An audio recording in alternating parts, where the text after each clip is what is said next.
Eu moro em Brasília. Ela está pensando em mim. Você sabe como funciona a preposição em nessas frases? Nesse vídeo eu vou te explicar.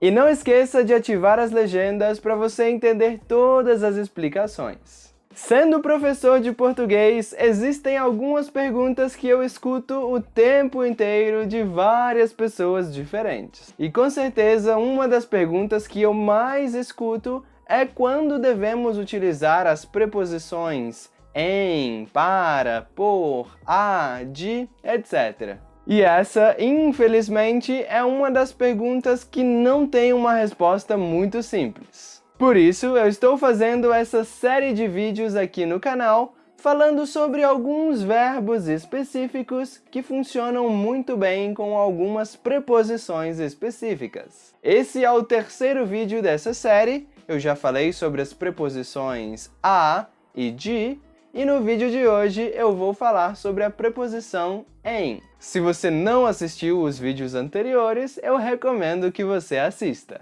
Bom, então vamos diretamente à lista de verbos que utilizamos com a preposição em. São os verbos morar, pensar, confiar, acreditar e entrar. E diferente do que nós vimos com as outras preposições a e de, com os verbos que utilizam a preposição em, não importa muito aquilo que vem depois da preposição. Portanto, podemos utilizar esses 5 verbos mais a preposição em, seguidos de um outro verbo, seguidos de um substantivo, ou, enfim, outras classes de palavras. Portanto, nós podemos dizer: eu moro em Brasília. Nós moramos em Nova York. Ela está pensando em mim. Eles pensam em comprar uma casa. A gente confia em você. Eu confio em Deus. Vocês acreditam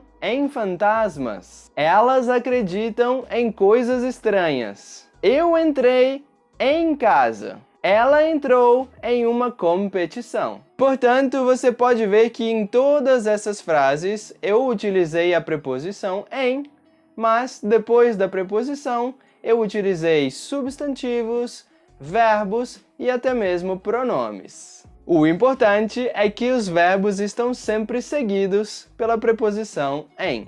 E por hoje é só, espero que esse vídeo tenha sido útil. Não esquece de clicar no like se você gostou desse vídeo e se inscreva no canal para você não perder os próximos vídeos. Aqui na tela eu vou deixar mais 2 vídeos para você continuar aprendendo português.